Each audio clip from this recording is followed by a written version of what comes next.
What if the very thing that made you famous was also the cause of your death? That's what happened to Hans Steininger, a burgomaster who tripped on his 4-foot-long beard and broke his neck. His story is a powerful reminder that history is full of ironic and tragic twists. Keep watching to uncover more of these incredible tales. You're sitting in an ancient theater in Athens. Stone benches stretch up the hillside, the warm scent of olives drifting in the breeze. It's 620 BC, and the crowd is here to honor Draco, the Lawgiver, famous for crafting Athens' first written code of laws. And as strange as it sounds, he dies here, from too much applause. The story goes that the audience adored him so much, they hurled their cloaks, hats, and garments into the air, a traditional show of admiration. But with hundreds throwing their cloaks at once, Draco was smothered beneath a pile of warm wool and grateful admiration. A death by gratitude, by love, or maybe by tradition taken just a bit too far. It's almost poetic, isn't it? A man who enforced strict, often brutal justice, dying under the softness of cloth. From iron laws to folded robes, the contrast is soothing in its quiet irony. So next time you imagine applause, picture the rustle of ancient fabric raining down under moonlight, and a crowd so thankful they buried a man in affection. Would you call that a tragic end or a strange kind of peace? You're walking along the chilly moors of 9th century Scotland. A gentle fog hugs the hills, and from a distance you hear a horse's slow clop, returning from battle. Sigurd Eysteinsson, Earl of Orkney, had just defeated a rival chieftain named Brigta. His victory was swift. Proud, Sigurd tied his enemy's severed head to his saddle as a trophy. That detail alone may give you pause tonight. But here's where history whispers its twist. As Sigurd rode home, the head's teeth scraped against his leg. A scratch, just that, nothing more. But in the days before antiseptics, even a small wound could bloom into something dire. The scrape became infected, and the great warrior succumbed to it. Imagine that. Not sword nor spear, not betrayal nor ambush, but a single tooth on a lifeless jaw. That was what undid a Viking earl. The silence that follows a battle is deep, and sometimes it's in that hush where consequences grow. Tonight, as you drift into dreams, think of how even victories can carry tiny shadows stitched inside them. How often do we overlook the smallest things, until they're the ones that change everything? You're standing in the serene courtyard of a palace in Seoul. The lanterns are lit, the stones are swept, and silence stretches like silk over the garden. Yet behind a wooden wall, history trembles. Crown Prince Sado, heir to the throne of the Joseon dynasty, was troubled. He heard voices, feared shoes, and was known for violent outbursts. The court didn't know how to handle him, and his father, King Yongjo, finally made a haunting decision. Too sacred to be executed by royal hands, Sado was instead ordered into a rice chest, a wooden box used to store grain. There, sealed tight under the summer sun, he spent 8 long days before he passed. It's the stillness that stays with you, the soundless rebellion of a son, the silent sorrow of a father, and the unbearable weight of palace duty. A prince died not by sword nor exile, but by confinement in something as humble as a grain box. Soft rain begins to fall on the courtyard roof. You can almost hear it now. History doesn't always shout. Sometimes it's the quietest stories that echo longest. Would you say this was cruelty, or the cost of keeping order? You're stepping into a small Austrian village in the 16th century. The cobblestone streets glisten with morning dew. In the town of Braunau am Inn, all eyes admire one man, Hans Steininger, the popular burgomaster. But he was known for something else too, his beard. Over 4 feet long, his beard flowed like a second robe. He often kept it rolled and tucked safely in a pocket, but one day, in the chaos of a fire, Hans forgot. Descending a flight of stairs, He tripped on his own beard. The fall broke his neck. A tumble caused by vanity, perhaps, or simply a moment of distraction. Even in a village so peaceful, fate can arrive in curious ways, not with fanfare, just a missed step, a beard untamed, a life ended by the very thing that made him famous. Today, the town still displays his beard in a museum. Strange how something soft, something grown from pride or comfort, became a legacy in death. As you close your eyes, remember, the things we cherish might also be the things that catch our heel.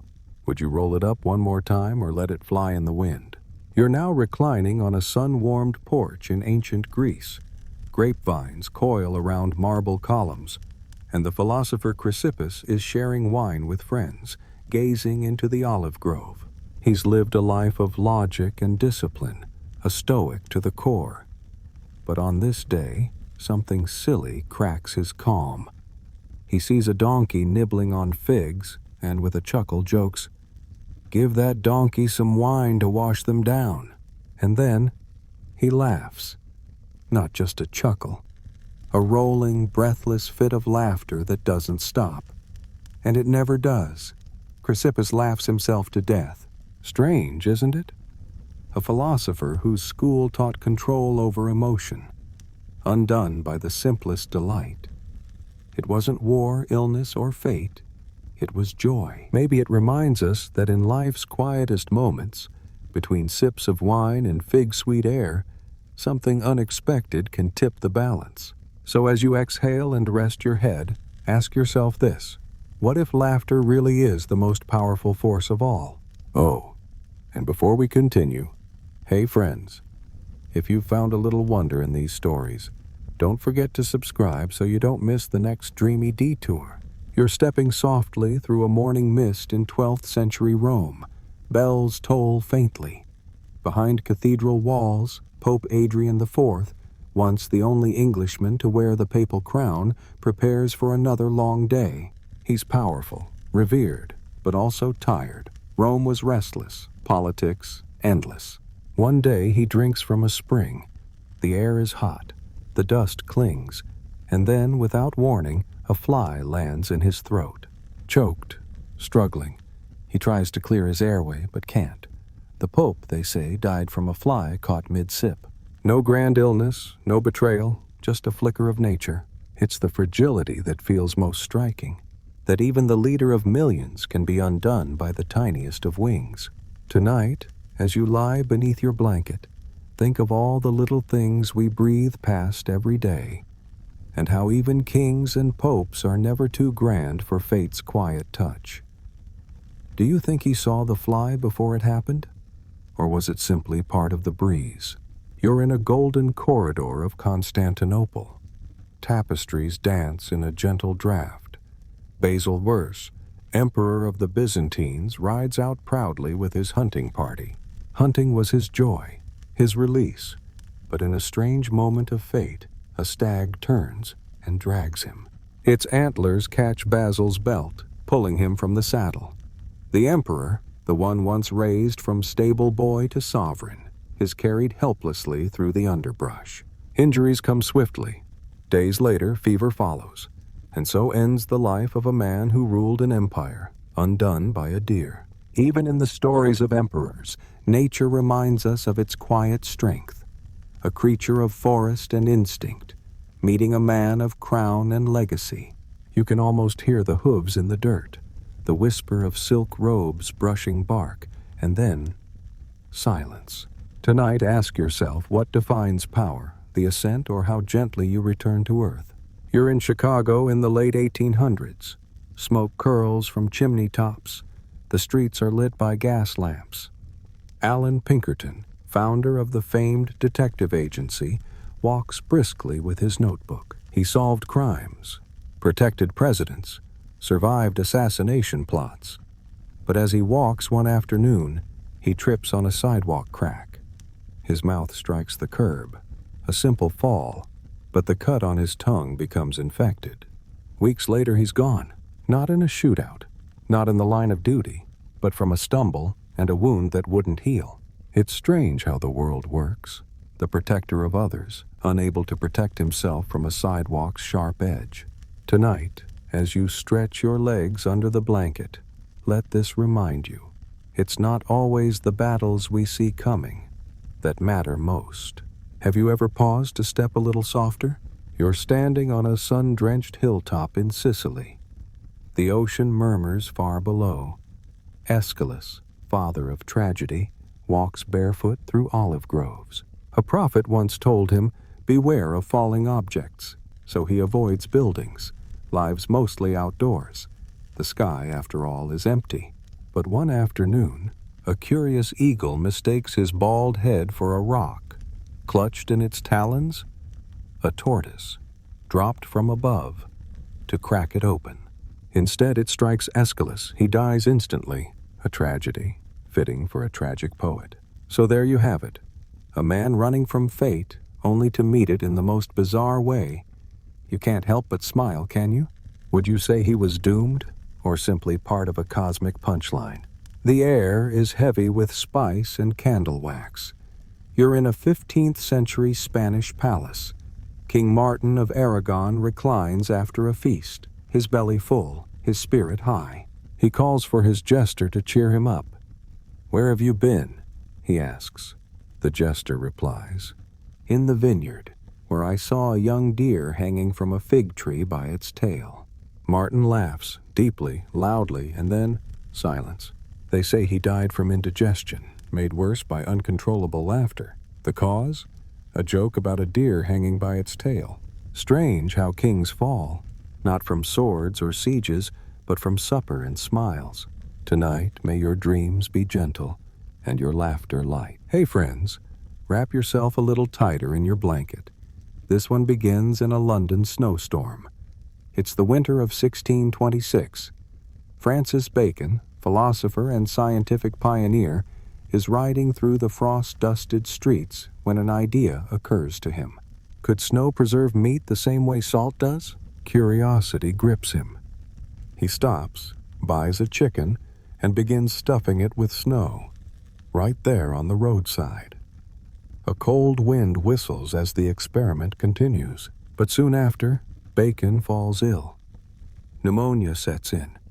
He dies days later, not from poison, not from scandal, but from chasing an experiment into the winter air. Imagine that, a brilliant mind undone by a chilled chicken and a moment of hands-on science. Even in his final act, Bacon sought truth through snowflakes and silence. So tonight, as the world quiets and you rest, remember, some questions are worth asking, even if they carry a little frost. Have you ever followed an idea just to see where it might go? You are seated inside a dimly lit courtroom in 1871. The judge watches, the jury listens, and Clement Vallandigham, former U.S. congressman turned defense attorney, is determined to prove a man innocent. The case hinges on how the victim could have accidentally shot himself. So, Vallandigham decides to demonstrate it. He picks up a pistol, mimics the motion, and fires. The gun was loaded. He dies proving the point that may have saved his client. And yes, it worked. The accused man was acquitted. It's a strange kind of legacy, isn't it? A lawyer giving his life not in protest, but in illustration. Tonight, close your eyes and picture a courtroom frozen in awe. A lesson learned. A silence never broken. Would you call that foolishness or a final act of conviction? You're walking through ancient Constantinople. Marble columns glint in the sun, and somewhere in the great cathedral's shadow, a man prays. Arius, a theologian, once split the Christian world with a single belief, that Christ was not eternal, but created. His teachings sparked riots, councils, and exile. But now, years later, he's about to be reconciled to the church. As he waits to be summoned, nature calls. He excuses himself to a public restroom and never returns. They find him collapsed. Some say he burst. Others whisper of divine judgment. One bishop claimed his death mirrored that of Judas, mysterious and sudden, and no illness was diagnosed, no clear cause, just gone. Is it poetic justice? A tragic coincidence? Or just an old man lost to time?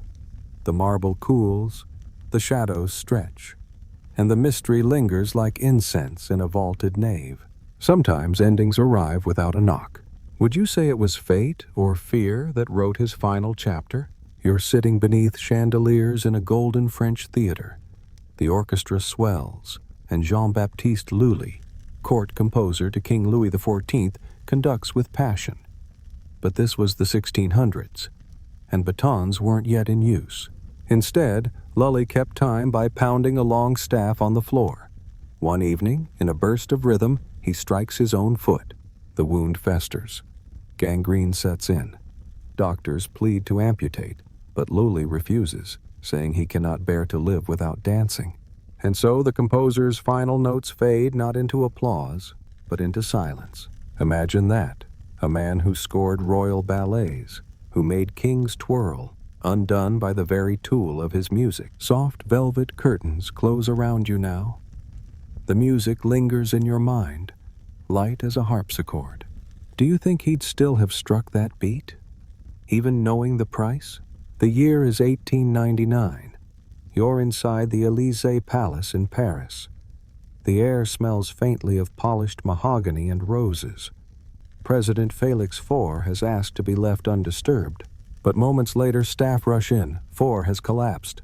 Rumors begin to swirl of an affair, of a woman hidden in the room, of a president lost in a moment of private pleasure. The official cause was a cerebral hemorrhage, but in Parisian cafes they whispered of divine irony and poorly timed passion. History can be serious, but it can also blush. Sometimes we expect great men to fall in battle, but others, like IV, simply slip away in silk sheets and soft scandal. As you drift off tonight, imagine how quiet a palace becomes after laughter fades. Would you rather be remembered for your life or for your exit? Hey friends, lean back into your pillow. This one comes with the whisper of wind and the hum of an old car engine. You're in Nice, France, in 1927. Isadora Duncan, the bold and barefoot pioneer of modern dance, is preparing for a drive. She's dressed in a flowing silk scarf, trailing dramatically behind her. She loves scarves. They speak to her freedom, her art. But as the car speeds along the promenade, the scarf catches in the wheel spokes. In a moment, she's pulled from the car, instantly. It's shocking, yes, but strange in its poetry. A woman who moved like wind, carried by rhythm, undone by a ribbon of silk. There's grace in that final image, even in its danger. Tonight, as your blanket rises and falls with your breath, picture silk fluttering against the wind. Are the things that free us also the things that hold our fate? You're in North Carolina in the twilight years of the 19th century. A porch creaks. Cicadas hum in the distance. Edwin Reed, former U.S. Senator, is enjoying a calm evening. But as he sits beneath the sky, a lightning bolt strikes a nearby tree. The charge travels through the ground and through his metal-braced leg. He dies there on the spot, not from war, not from illness, from the sky, from energy older than language. There's something strangely beautiful about it, isn't there? That a man who wrote laws and served in courts was summoned by thunder. As clouds roll across your window pane tonight, listen for the soft pulse of nature's quiet power. Have you ever felt the air pause just before the storm? It's Shrove Tuesday, 1771. You're in Stockholm. Snow taps the windows. King Adolf Frederick of Sweden sits down to a grand holiday meal. He eats lobster, sauerkraut, smoked herring, caviar, champagne, and finally, 14 servings of semla, sweet buns soaked in warm milk. Later that night, he complains of stomach pain. By morning, the king is gone. They say he died from a meal. And indeed, what a final feast it was. A monarch felled not by sword or politics, but by dessert. As you close your eyes, picture the candlelit table, the delicate steam rising from semla soaked in cream. What would you choose for a final meal, if you knew it would be your last? You're in the Tower of London, where whispers echo through stone corridors. George Plantagenet, brother to King Edward IV, has fallen from grace again, accused of treason, a prisoner now. But the story that follows his death is oddly flavorful. Legend claims that when given the choice, he chose to be drowned in a barrel of Malmsey wine, a royal steeped in spirits, literally. We can't be sure it's true, but the image persists. Velvet robes, golden curls, and wine lapping quietly around a guilty duke. Tonight, swirl your blanket like fine fabric and let your imagination taste the old myths. Would you want your ending told in such strange poetry? Hey friends, this final tale for tonight starts with a cruise ship on gentle waters. You're in 1941. Writer Sherwood Anderson, known for crafting quiet, reflective fiction, is traveling through South America. He begins to feel ill. Doctors find a strange obstruction in his intestines. Later, an autopsy reveals a toothpick, swallowed by accident, perhaps in a martini olive or cocktail snack. A man of words undone by something so small, so ordinary. It's humbling, isn't it, that the line between life and death could lie in a splinter of wood tucked inside an appetizer. The waves rock you gently now. Let them drift in and out like Anderson's prose, slow, dreamy, and full of pauses. Do you ever think about the little things we forget and how long they stay with us? You are standing at the edge of a forest clearing in 11th century Hungary. The grass is damp with early dew, and the trees breathe quietly in the wind. King Bela. I was known for his strength and justice, but on this morning, he stands beside his newly built throne, a heavy wooden seat raised upon a high wooden platform. As he steps forward to test it, the structure collapses. In an instant, Bela is crushed. A throne meant to symbolize stability crumbles beneath its king. Isn't it strange how power is sometimes measured in weight, not of gold, but of gravity? No war took him, no assassin's blade, just poorly fastened wood. Tonight, let that whisper in your thoughts. Even great rulers sometimes fall from the very heights they build. Would you sit or hesitate just for a moment? Hey friends, dim the lights now. We're inside Kensington Palace, early morning 1760. King George II, ruler of an empire, wakes with a familiar routine. He drinks his tea, folds his papers, and steps into his private closet to relieve himself. And there, quietly, he collapses. An aortic aneurysm, they say. Sudden, complete. But here's the twist. He becomes the first British monarch whose death was officially confirmed by autopsy. A king studied, examined, and measured, after spending life commanding others. The moment is humbling. No trumpets, just silence and a locked chamber door. As you settle in under your blanket tonight, think of all the daily routines we repeat. Simple, steady, sacred in their rhythm. Who knew that even royalty finds their end between tea and quiet moments? You're in 17th century Scotland. The air is brisk, the language thick with poetry. Thomas Urquhart, writer, mathematician, nobleman, is returning from exile. He hears that Charles II has been restored to the throne, and he's so overwhelmed with joy that he laughs. Not just a chuckle, a convulsive, breathless eruption of joy. He laughs so hard, they say, he dies. It's difficult to picture, isn't it? A man with wit as sharp as a quill, undone by his own delight. Urquhart was known for his eccentric style and verbose works. He once tried to create a universal language, but in the end it was not language that undid him. It was laughter. There's something beautifully ironic in that. Tonight, let yourself smile into sleep, quietly, deeply. Have you ever laughed so hard you forgot the world? You're standing at the edge of Coniston Water in England, the lake smooth like glass.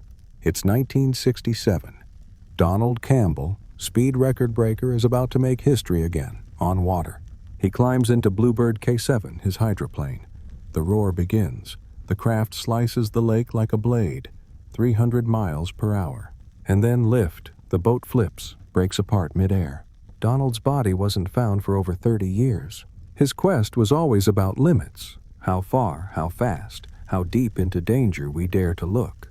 But there's peace in water too, in stillness, in waiting. As ripples stretch out under a setting sun, remember, some people chase the edge because they believe stillness lives just beyond it. Would you sit at the lake's edge or step into the wind? You are now beneath a tent of crimson and gold, where campfires flicker outside. The year is 453. Attila the Hun, feared by empires, has just married again. The night is full of celebration, but in the morning, silence. Attila is found dead. No wounds, no signs of struggle, just blood from the nose. Some say it was a burst vessel during heavy drinking. Others whisper poison or fate. For a man known for battlefields, to die in bed on his wedding night is unexpected, peaceful even, if strange. They buried him in secret, with his gold and silver, in a riverbed diverted for the ceremony. When the waters returned, no one could find the grave. The man who shook nations vanished into water in legend. Tonight, picture that river, quietly flowing above history. Would you want your resting place to vanish or be found? Hey friends, we're in 19th century Paris, a quiet apartment tucked behind thick velvet curtains. Charles Valentin Alcan, pianist and composer, lived in almost complete isolation. One day he's found dead beneath a fallen bookcase. Some say he reached for the Talmud, a sacred text, and the shelf collapsed. Others say it was an accident, or something symbolic. A man whose fingers danced across keys, crushed not by critics, but by the very silence he filled with music. His notes still echo in concert halls, but the mystery remains. Do we reach for wisdom, even when the shelves feel heavy? Tonight, imagine the creak of an old bookcase and the hush that follows the final note. You're in ancient Egypt, where desert winds slip through limestone columns. Clement of Alexandria, early Christian scholar, lived during the 3rd century. The story of his death is debated, but one version lingers, soft and surreal. It is said that as he preached, Clement's voice faded and never returned. He didn't collapse. He didn't cry out. He simply stopped. His listeners assumed he paused to reflect, but the pause never ended. He passed away in a whisper. Strange, isn't it? A teacher of words, departing in utter stillness. Not thunderous, not grand, just gone. Tonight, let your thoughts drift like desert sand. Quiet, simple. Isn't it beautiful how silence, too, can teach? You are now standing at a London stage in 1874. Actors rehearse. Costumes rustle. The theater buzzes. Henry Taylor, stagehand, waits in the wings. They're preparing a naval drama, and one of the props is a real cannon. It's meant to be harmless, just for show. But someone forgets to clean the barrel. During rehearsal, the cannon fires and Henry is killed on the spot. A tragedy on stage turned real.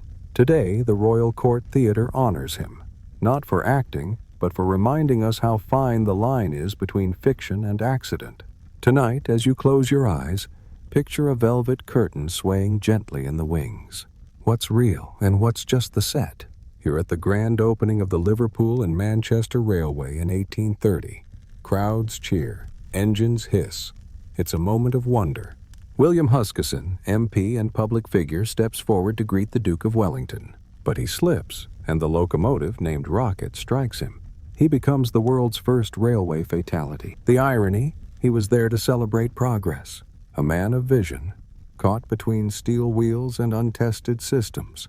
As train whistles echo into the night, remember that every invention carries shadows beneath its shine. Would you have stepped closer, or waited for the next train? Dear listener, dim the lights for this one. It's recent, it's quiet, and it's about principle. Alan MacDonald was the engineer who refused to sign off on the Challenger launch in 1986. He warned it wasn't safe, but the launch happened anyway, and tragedy followed. He was blamed, demoted, but later praised for his courage. Years later, in 2021, MacDonald slipped at home, fell, and passed away from the injury. Not from rockets, not from politics, but a quiet fall after a life spent standing tall. As your thoughts float gently toward sleep, let his story linger. Sometimes the quietest voices carry the loudest truths. You are sailing along the fjords, where mist curls off cold waters. Sigurd the Crusader, king of Norway, once led a fleet of warriors to Jerusalem. He crossed oceans, rode camels, and was blessed by kings. But after all the battles, the prayers, and the treaties, his end came quietly. A horse, not a war horse, not a grand fall in battle, he simply slipped while riding. Some say he struck his head, others say he was already ill, but it wasn't glory that found him. It was gravity. Strange how the sea-born king met his end on land, beside a humble trail. Tonight let your breath rise and fall like quiet waves. Some journeys end not with a sword, but with a stone underfoot. Would you have kept riding, or dismounted to walk the last stretch? Hey friends, take a breath with me. We're in the Low Countries, 1584. Tensions are thick, but William of Orange, William the Silent, is calm. A leader of few words, his restraint shaped a revolution. And then, a knock at the door. An assassin fires, but what's strange is what came after. William's last words were in French. Mon Dieu, ayez pitié de mon âme. My God, have mercy on my soul. Why French? Why not Dutch or silence? The question remains. A man known for saying little ended his life with a plea in another tongue. Tonight, let your dreams wander through candlelit halls and quiet prayers. Some words once spoken never stop echoing. Do you think we choose our last words, or do they choose us? You're in Renaissance Italy, where the air smells of ink, citrus, and oil paints. Pietro Aretino was a writer, sharp, scandalous, and widely feared for his biting wit. But his death? Oddly gentle. Or so the story goes. He was listening to a bawdy joke at dinner. One so funny he leaned back in laughter and fell off his chair. The fall broke something. Maybe his back, maybe his breath. Whatever it was, he didn't get up again. Aretino, who once wielded satire like a blade, left the world smiling. Not with a duel, but with a dinner joke. Tonight, remember that even the sharpest voices sometimes fade in the softest ways. Would you rather be remembered for your battles or your laughter? You're strolling through the royal gardens of Athens, where lemons bloom and birds chatter in the branches. In 1920, King Alexander wandered these same paths, and then a monkey appeared. A royal pet, a small bite, that's all. But the bite turned to infection, and the infection to sepsis. 3 weeks later, the young king was gone. No army, no uprising, no scandal. Just a monkey, a nip on the leg, and a future changed. Historians say the king's death reshaped Greek politics. But tonight, think not of empires, think of gardens, and how small encounters can shift entire destinies. Would you have stopped to pet the monkey? You are now beside a cathedral in Germany, where bells ring on the hour and autumn leaves settle slowly on stone. George II, Prince Bishop of Münster, loved horses. During a parade, his mount stumbled, and George was thrown. But here's the twist. He survived the fall. The injury was mild. The fatal moment came later, when he was treated with leeches, too many leeches. The bloodletting drained him. His body grew weak, and soon he passed. Medicine meant to help became the cause. A reminder that even healing hands once held dangerous tools. Tonight, listen to your breath. In, out, gentle. You live in a time where care is kinder now. But once, balance was everything. Would you have trusted the leeches, or let the wound heal itself? Hey friends, settle in with a warm cup of tea. You're sailing the Pacific in 1794 aboard the Lady Washington. American Sea Captain John Kendrick scans the horizon near Hawaii. Another ship, a Spanish one, fires a ceremonial salute. Just a greeting, a tradition. But one cannon was still loaded. The shot hits Kendrick. He dies instantly. 2 nations at peace, no conflict, just a powder-laced oversight. Isn't it strange how rituals meant to honor sometimes miss their mark? Tonight, picture ships in still waters, flags fluttering, sailors unaware of what's to come. Do we always know what our gestures carry? You're now in early 20th century Russia. Science is blooming. Revolution crackles in the air. Alexander Bogdanov, physician, philosopher, utopian, believes in the future and in blood. He begins experimenting with transfusions, believing they could extend life, maybe even rejuvenate youth. He transfuses himself with blood from a younger man, who, unbeknownst to him, had both malaria and tuberculosis. Bogdanov dies days later, not from science failing, but from trust misplaced. He was trying to build a future, but didn't foresee the risk. Tonight, as you drift toward sleep, let this be your soft reminder. Even visionaries are still made of fragile breath and bone. Would you have taken that risk for discovery? You're resting on the sand near Long Island's shores, 1918. Waves hush gently against the rocks. Gustave Courbet, opera critic and music historian, is enjoying a day of sailing. His boat glides into the path of a seaplane, one of the early models used for training pilots. The collision is swift, tragic. Courbet dies on impact. Two modern marvels, sail and flight, meeting in a moment too soon. He spent his life capturing music, yet left the world in silence.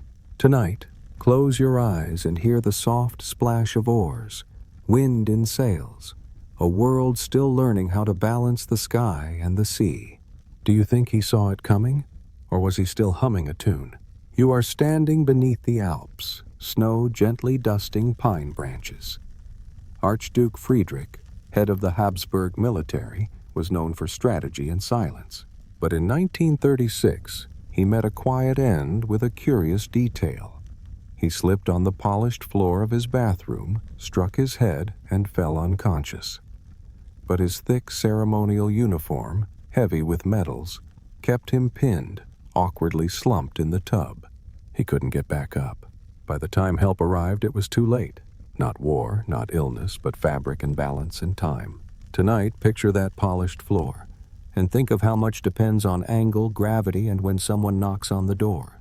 Would you change what you wear if you knew it might weigh you down?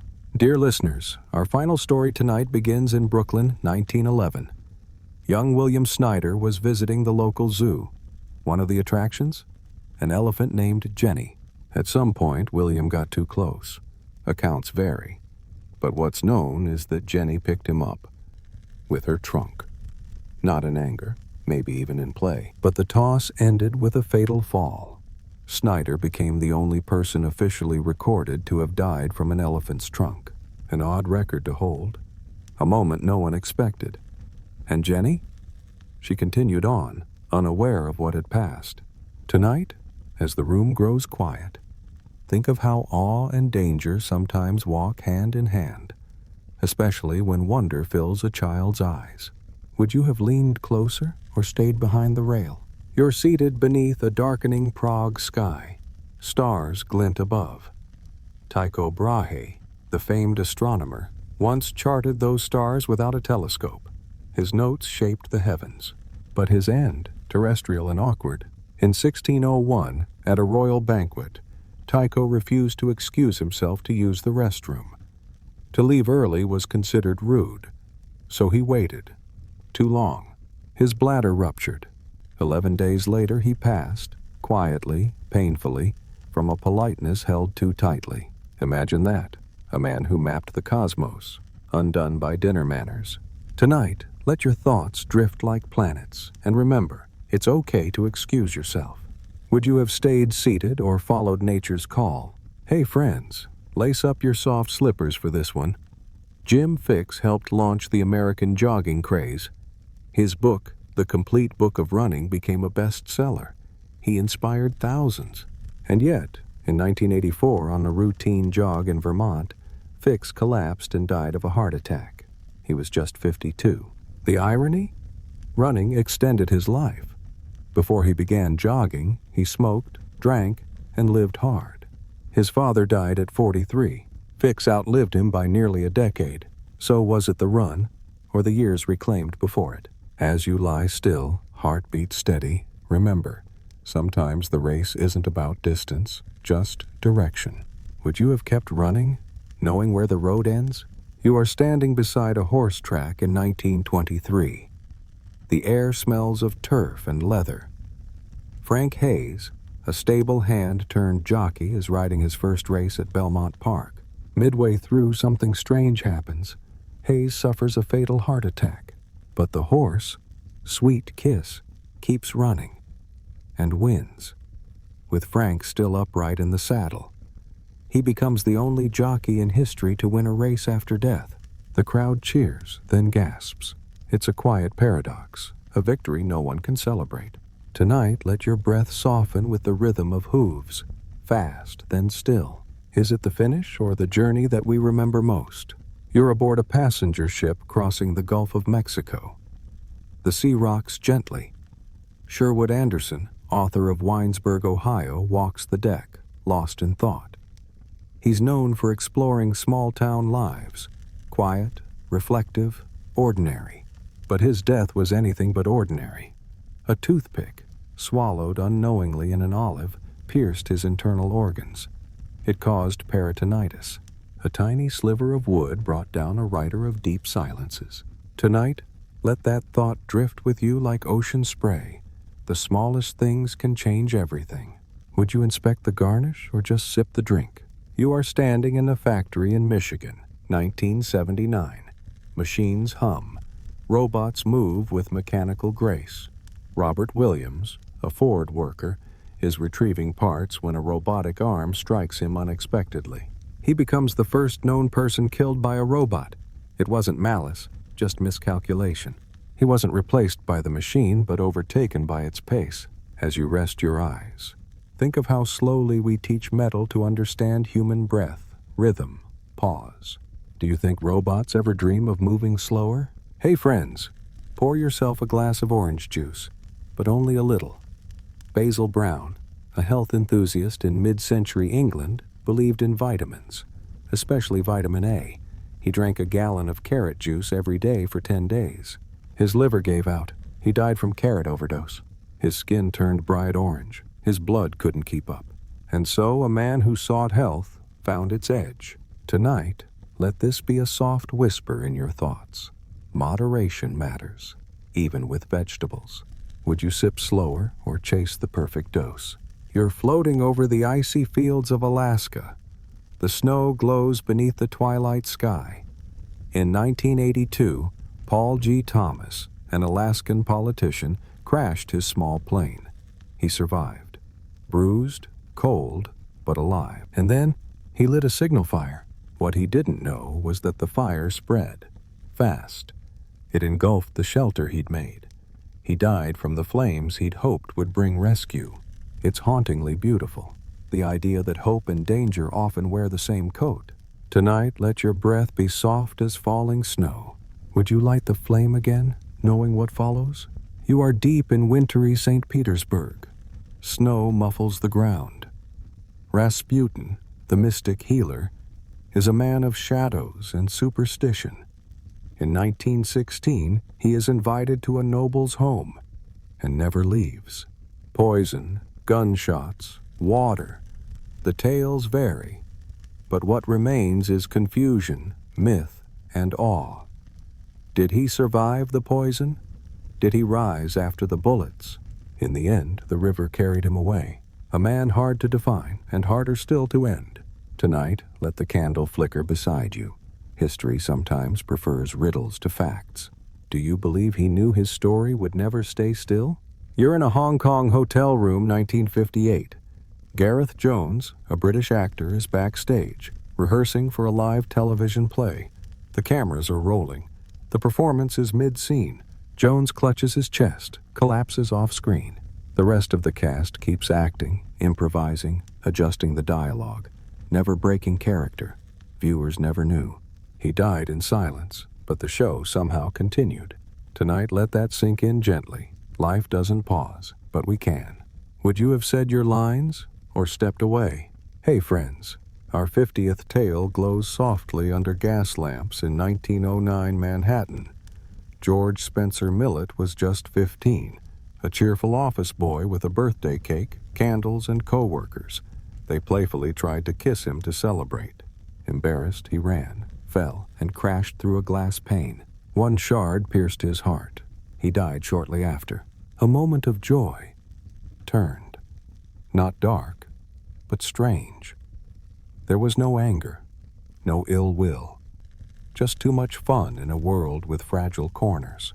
Tonight, as you hold your blanket close, remember, even laughter can echo oddly through time. Would you run or let them kiss your cheek? You're in an 18th century apothecary in Sweden. Bottles clink gently. Herbs hang from the rafters. Carl Wilhelm Scheele, chemist and discoverer of oxygen, leans over his workbench. But here's the twist. Scheele had a habit. He tasted everything. Arsenic, mercury, cyanide. He wanted to know their nature, and so, over years, his body absorbed what his mind tried to understand. He died before age 44. Cause? Likely cumulative exposure. A man who gave us chlorine, glycerol, and oxygen, undone by curiosity's quiet appetite. Tonight, let your breath rest lightly. Science can be beautiful and bittersweet. Would you have licked the flask, or simply watched it shimmer? You are standing on a wind-blown rock in the English Channel, 1703. The Eddystone Lighthouse rises like a pillar against crashing waves.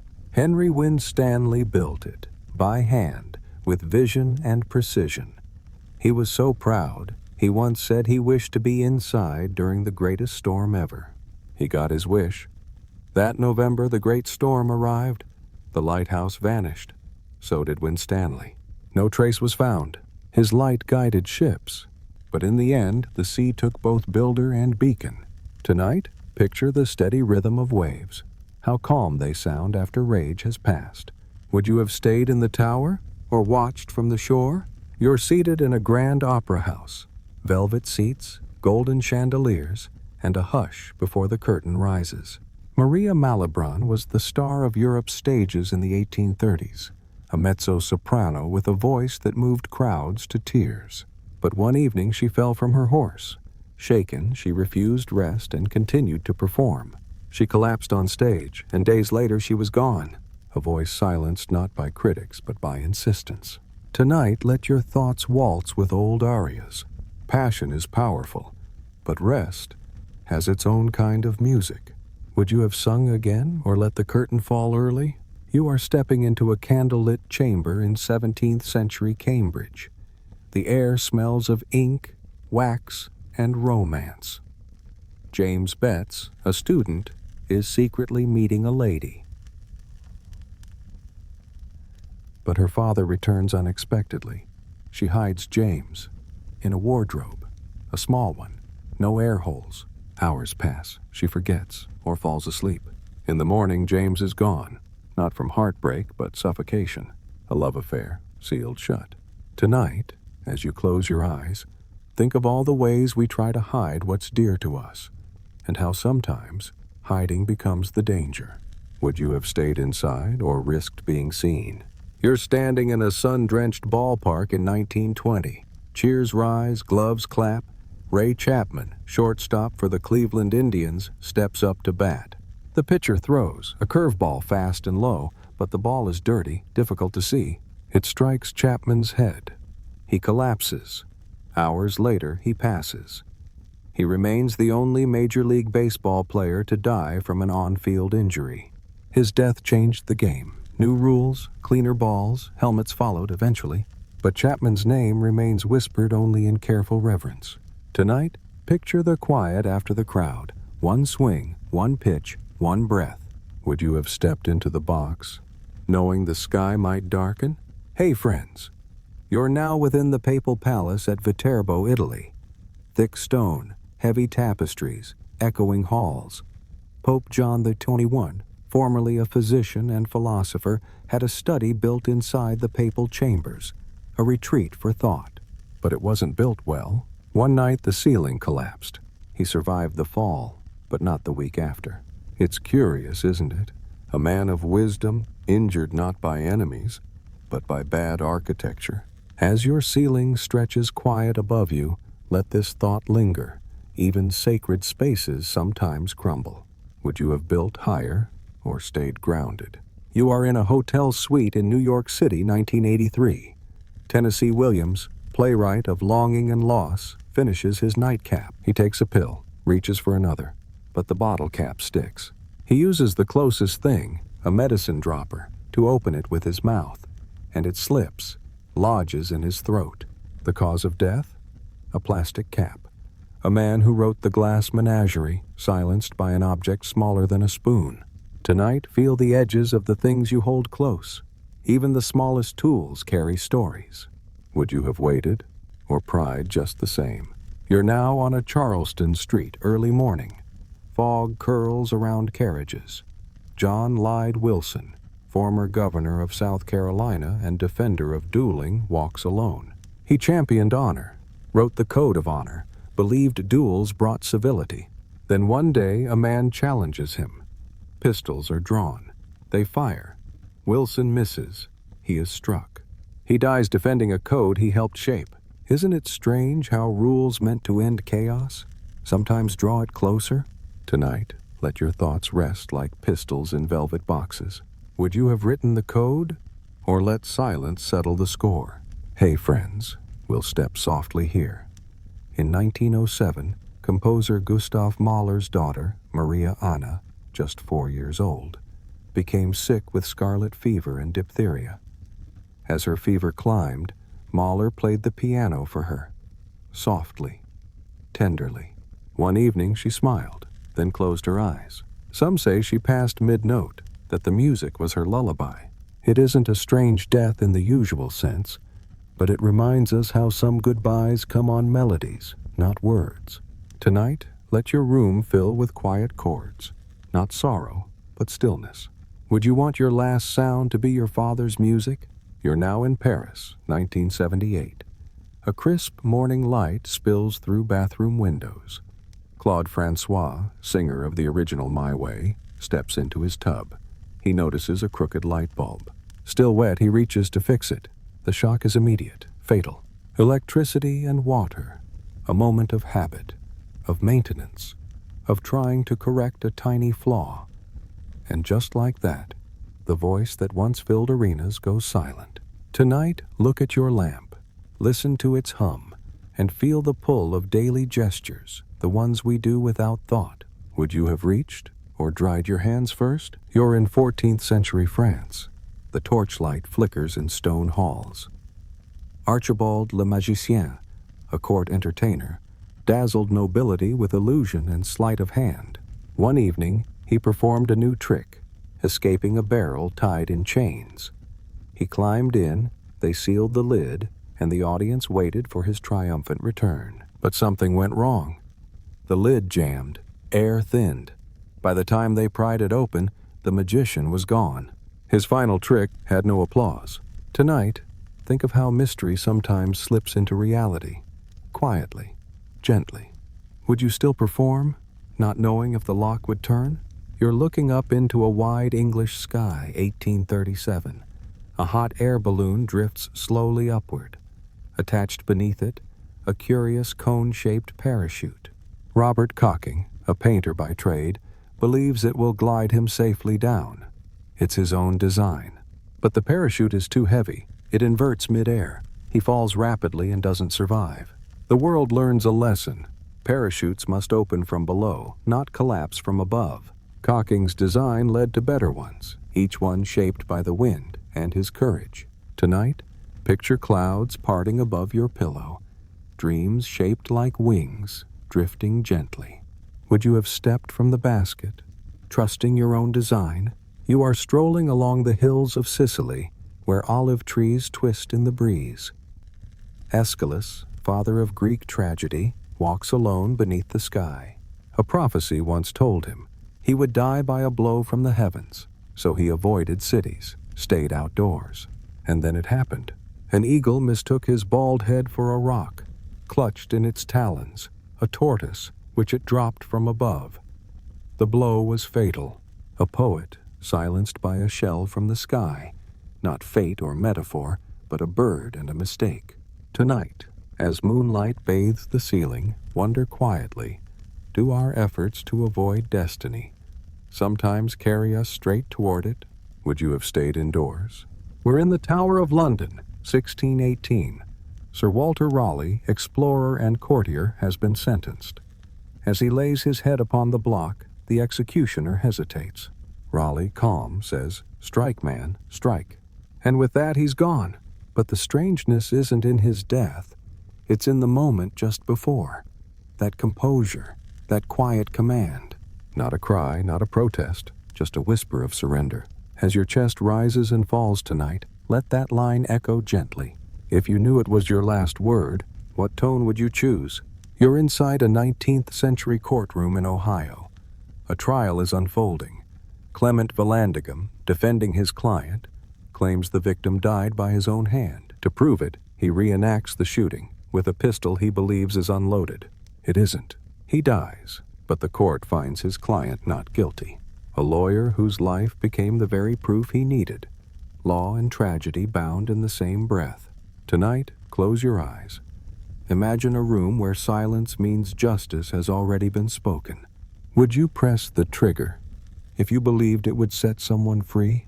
You are walking beneath a canopy of banyan trees in 19th century Madagascar. King Andrianampoinimarina is remembered for uniting the land through diplomacy, tradition, and occasional war. But his death, it came quietly. He slipped on wet stone outside the palace baths, struck his head, and passed away not long after. A man who walked the length of an island, undone by one small stone. Isn't it soft and strange how grand lives sometimes end in everyday places? As your blanket shifts around you like leaves in wind, wonder, would you change your path just for one pebble? You are now in Meknes, Morocco. The sun warms the sandstone walls. In the 17th century, Sultan Ismail ruled with might and legend, fathering hundreds of children, commanding thousands of warriors. But death arrived not in battle. He died of a dental infection, an abscessed tooth, swelling, fever, silence. A man who survived assassins and revolts, felled by a molar. Tonight, listen to the hush in your room. Let it remind you, even the smallest ache can shift empires. Would you have feared war or your next toothache? Hey friends, take a step with me down a Chicago sidewalk in 1884. Alan Pinkerton, detective, confidant to presidents, founder of the first American private security agency, walks briskly. But he trips, falls, bites his tongue. An infection follows, one that medicine cannot stop. A man who exposed criminal empires, lost to a stumble. Tonight, with each slow breath, think of how even vigilance meets the unexpected. Would you look twice at the curb, or keep chasing your next case? You're beside the Yangtze River, moonlight shimmering on the water. Li Bai, the Tang dynasty's greatest poet, has had a few cups of wine. He sees the moon's reflection rippling below. Captivated, he leans from his boat, trying to embrace it. He falls, the river takes him. A man who wrote of beauty, of longing, of drink and stars, ends in a poem of his own making. Tonight, let your thoughts drift like boats on a moonlit current, softly, endlessly. Would you have reached for the moon? Hey friends, we've heard of philosophers pondering death, but what if death arrived mid-laughter? Chrysippus, Stoic of ancient Greece, saw a donkey eating figs. With a grin, he quipped, "Give that donkey wine to wash them down." And then he laughed and laughed until his breath left him. Not from disease, not despair, from joy. Tonight, as your body softens under the covers, remember, laughter might be our gentlest exit. Would you have shared the joke or kept it to yourself? Hey friends, you're walking through a Hollywood cemetery just before dusk. The shadows stretch long, and the air smells faintly of roses and dust. Bela Lugosi, the man who became Dracula, is buried here. But the curious part, he was laid to rest in full vampire costume, cape, medallion, tuxedo. It wasn't his request, but his family said he'd loved the role so much. It felt right. He didn't die mysteriously, just a quiet heart attack. But the image lingers. The actor, eternally cloaked in the part he made famous. Tonight, imagine a black cape draped over a still chest, not for fear, but for legacy. Would you wear your favorite costume, even into the next act? You are standing beneath a cold November sky, 1718. Gunfire echoes. King Charles XII of Sweden, once known as the Warrior King, peers from a trench at a fortress in Norway. Suddenly, a bullet pierces his head. But no one knows who fired it. Some say it was the enemy. Others say it came from his own ranks. To this day, the mystery remains. A king brought down, not in battle's chaos, but in an unseen moment of stillness.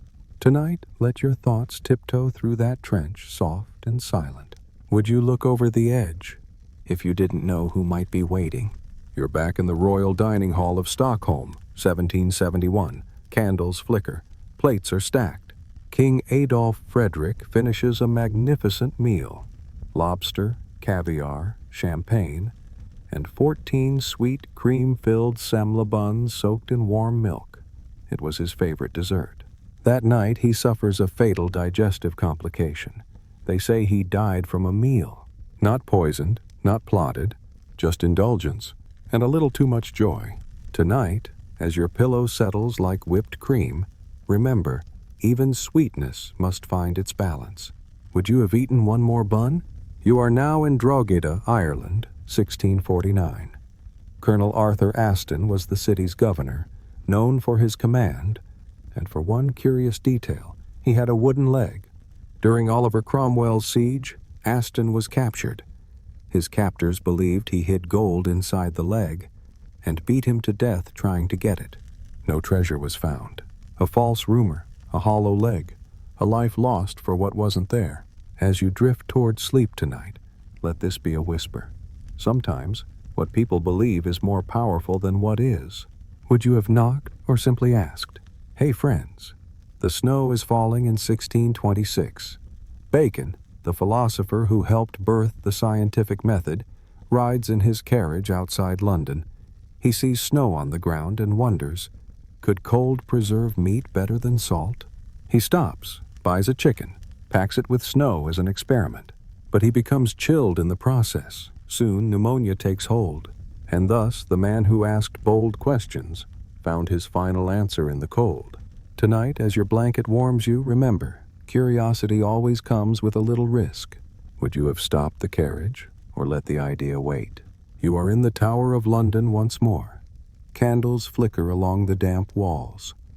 George, Duke of Clarence, awaits his sentence. He was convicted of treason, but legend says he was granted one last choice. How would he like to die? His answer? Drown me in a butt of Malmsey wine. Whether myth or truth, the image remains. Velvet robes, a golden barrel, and a swirl of wine dark as fate. Tonight, let that echo through your dreams like soft ripples in a glass. Would you choose a final moment that tasted sweet? You're in Normandy, 1135. King Henry I sits down for a feast. He is fond of lampreys, slippery, eel-like fish with a strong taste. His doctors warn him, don't eat too many. He doesn't listen. Later that night, he grows ill and doesn't recover. The cause? A surfeit of lampreys. A king felled by his favorite dish. Not war, not scandal, just too many eels. Tonight, as your thoughts swim through dreams, ask yourself, do we all have one thing we overindulge in? Would you have said no to just one more? Hey friends, take a step into a Spanish palace lit with fading candlelight. King Martin of Aragon, after a large meal, is resting in bed. He asks his court jester where he's been. The jester replies, in the vineyard, where I saw a young deer hanging from a fig tree by its tail. Martin laughs, and then dies. It's believed he suffered indigestion worsened by laughter. But the detail that lingers is the image. A deer in a fig tree. A joke so odd it became an ending. Tonight, let your dreams find quiet corners of the absurd. Would you have laughed or blinked in confusion? You're now in ancient Argos, 272 BC. Pyrrhus, the king who gave us the phrase Pyrrhic victory, is fighting in the city streets. He battles fiercely until an old woman, watching from a rooftop, throws a tile. It hits him on the head. He stumbles. A soldier strikes. And so the great general dies, not from legions or lions, but from a flying piece of roof. Tonight, listen to the quiet tap of raindrops on your ceiling tiles. Would you fight every battle? If you knew your end might come from above? You are beside Mount Vernon, 1799. Snow dusts the grounds. George Washington, retired from war, falls ill after riding in freezing rain. He develops a throat infection. Doctors try bleeding him several times.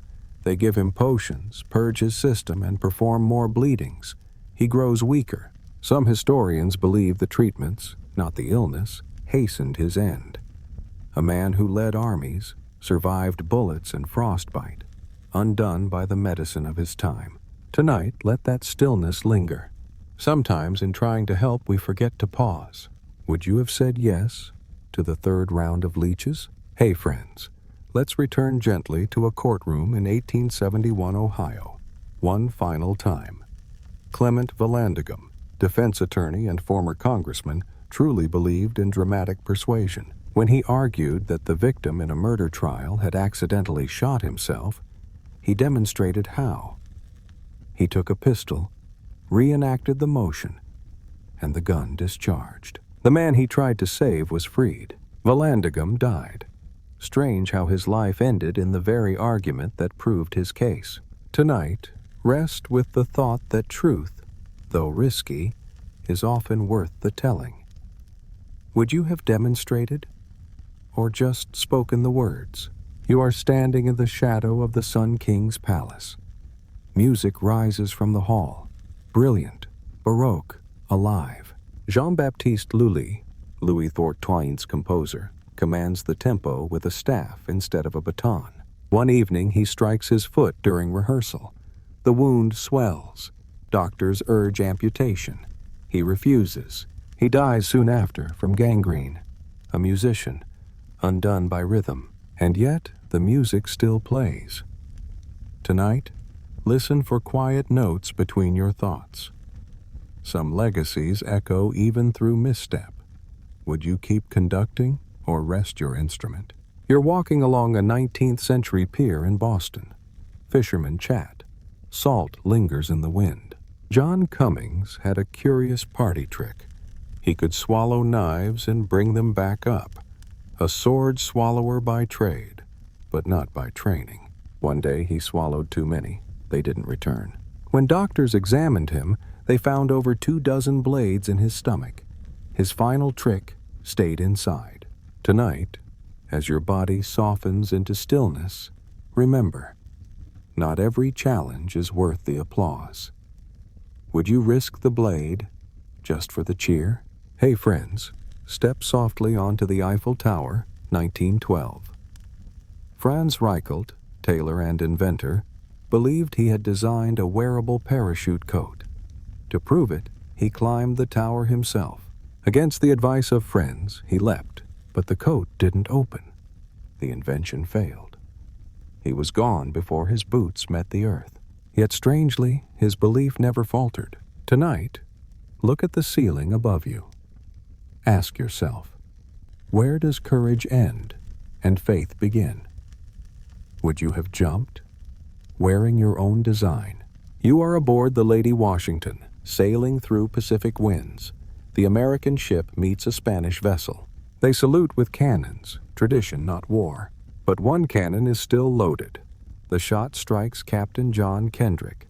He dies instantly, not from conflict, but from formality misfired. Tonight, think of all the rituals we follow, and how sometimes they forget to check the chamber. Would you return the salute or wave quietly from the deck? Hey friends, step again into the Scottish fog. Sigurd the Mighty, a Viking earl, has won a battle. He ties his enemy's severed head to his saddle as a trophy. But as he rides, the head's tooth scrapes his leg. The wound festers. He dies soon after. Isn't it strange? The head he conquered became the one that defeated him. Tonight, as you rest beneath the weight of soft blankets, think of victory. and how it sometimes hides a quiet echo of danger. Would you have claimed the trophy, or let the earth keep it? You are now inside a candlelit barracks in 1812 France. Napoleon is away at war. General Mallet, recently imprisoned, escapes and announces that Napoleon is dead. He even produces forged documents. Astonishingly, many believe him. But when the truth is revealed, Mallet is executed, not for treason, but for acting too well. He proved that people believe what feels certain, even if it isn't true. Tonight, close your eyes to flickering shadows. Ask softly, how much of what we follow is simply well rehearsed? Would you have questioned the letter or followed the voice? You are walking along an English cliff path, high above the sea. James Heselden, millionaire and owner of the Segway Company, enjoyed using his own product. One afternoon he backed up too far. The Segway slipped. He fell into the river below. It's not a twist from irony, but from everyday movement. Technology that carried him also carried him over the edge. Tonight, let your balance center itself. Even machines need guidance. Would you trust the wheels or step off now and then? Hey friends, let's wander through the golden corridors of Constantinople. Basil Bourchier, founder of a dynasty, rides with pride on a hunting trip. But a stag turns wildly and its antlers catch his belt. Dragged, injured. He dies from infection soon after. A man who once rose from stable boy to emperor, brought down by the untamed grace of a deer. Tonight, feel the stillness around you. Some kings fall not by revolt, but by wildness uninvited. Would you have hunted that day, or walked the woods alone? You are at sea. Gentle waves lap the side of a slow ship bound for South America. Sherwood Anderson, author of Delicate Stories, is not feeling well. A pain grows. He is taken ashore, examined. Doctors find a small object lodged inside him, a toothpick, likely swallowed with a cocktail olive. It caused an infection. He dies shortly after. A writer of quiet beauty, lost to something so small. Tonight, with your head nestled into the pillow, remember, even the tiniest splinter can shape a final chapter. Would you have chewed the olive or let the glass sit full? You are sitting in a quiet English courtroom. The judge's gavel echoes. John Mortimer, lawyer and playwright, has spent a lifetime defending others and capturing the law's quirks on stage. He didn't die from a twist. He didn't fall or misstep. He passed peacefully at 85 while revising a script. His final act was still unfolding, lines halfway written, ideas half formed. It's not the strangeness of how he died, but that he never stopped imagining. Tonight, feel the page beside you, blank, unwritten, waiting. Would you rather finish the last line or let the story linger? You are inside a lab in Los Alamos, 1946. The air is still, the experiment delicate. Physicist Louis Slotin is demonstrating a criticality test. He uses a screwdriver to separate two halves of a plutonium core. The screwdriver slips. A flash of blue light fills the room. The demon core, as it was later called, begins a reaction. Slotin quickly pulls the halves apart, saving others, but absorbing a fatal dose of radiation. He dies 9 days later. Tonight, as your world fades into calm, remember, some moments unfold in milliseconds and echo for generations. Would you have taken the risk to shield the others? You are back in a quiet New York suite. A glass of water sits nearby, papers scattered, a typewriter silent. Tennessee Williams, chronicler of fragile souls, reaches for his medicine, but the cap is stuck. He uses a plastic dropper, and it slips into his throat. It's not the sorrow of the act, but the ordinariness of it that lingers. A small detail, a small tool, a final breath. Tonight, listen for silence between pages. Sometimes the gentlest stories end with the softest noise. Would you have tried again, or let the cap sit crooked? You are standing in the White House gardens during Theodore Roosevelt's presidency. Among the hedges and hollyhocks, a parrot caws. The First Lady's blue and yellow macaw was a fixture in the family. One day during a reception, it flew into a chandelier. Frightened by the crash, guests gasped. The bird did not survive. It was later given a formal burial on the grounds, a state funeral for a parrot. Strange how reverence touches even the smallest lives. Tonight, imagine feathers gliding through warm air, grace, curiosity, and the unexpected. Would you have caged the bird, or let it fly freely in the ballroom? Hey friends, step again into an Austrian village square. Hans Steininger, proud mayor of Braunau am Inn, is known for his beard. Over 4 feet long, it's often rolled and tucked safely into his pocket. But one day during a fire alarm, he forgets. He trips on the beard, falls down a staircase, and passes soon after. Fame, style, and identity, all woven into a thread that became the final step. Tonight, as your body settles, let this be a soft reminder. Sometimes what defines us also surprises us. Would you trim the thread, or let it keep growing? You are seated in a concert hall. The orchestra breathes as one. Gustav Mahler raises his baton. But this is not about his death. It's about his pause. On a cold day in 1911, Mahler was walking through New York. He developed a fever, endocarditis. He continued composing, whispering melodies to himself. When he passed, his baton was still beside his bed. Not strange, but elegant. A conductor who never stopped hearing music. Tonight, listen for notes between your thoughts. Would you have kept conducting, even as the curtain fell? You are beside the bed of King George V. It's January 1936. The room is solemn. Doctors stand quietly. The king is slipping away, but there's a secret. To ensure his death is announced in the morning papers, not the evening tabloids. His physician administers a fatal dose of morphine and cocaine. It was mercy or strategy or both. A king's passing, timed for print. Tonight, let that thought settle. Even farewells have schedules, it seems. Would you want your goodbye written on a deadline? You are beneath a striped circus tent in the early 1900s. Molly the elephant stands on a platform, balancing, swaying. One night, as the show ends, Molly escapes her enclosure. She walks calmly to the railroad tracks, lays down, and does not move again. They say she was old, tired, finished performing. No one knows why she chose that spot, but trains were held, crowds wept. A performer, choosing her final bow. Tonight, as you lie still, think of Molly's quiet choice. Would you leave the tent, or take one more turn around the ring?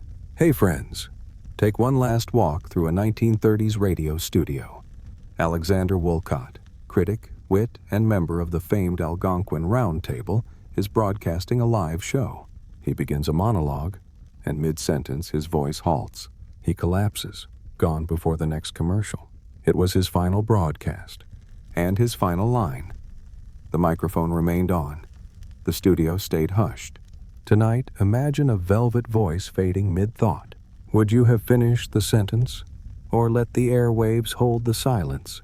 You are in France, just before twilight. Antoine Parmentier was a pharmacist and agriculturalist. He believed the potato could feed a starving nation. People distrusted the plant, called it poisonous. So Parmentier held grand dinners featuring only potatoes. He even staged guards around potato fields to make them seem precious. He died peacefully, loved and honored. But here's the twist. At his funeral, mourners placed potatoes on his grave, a root vegetable, for a legacy.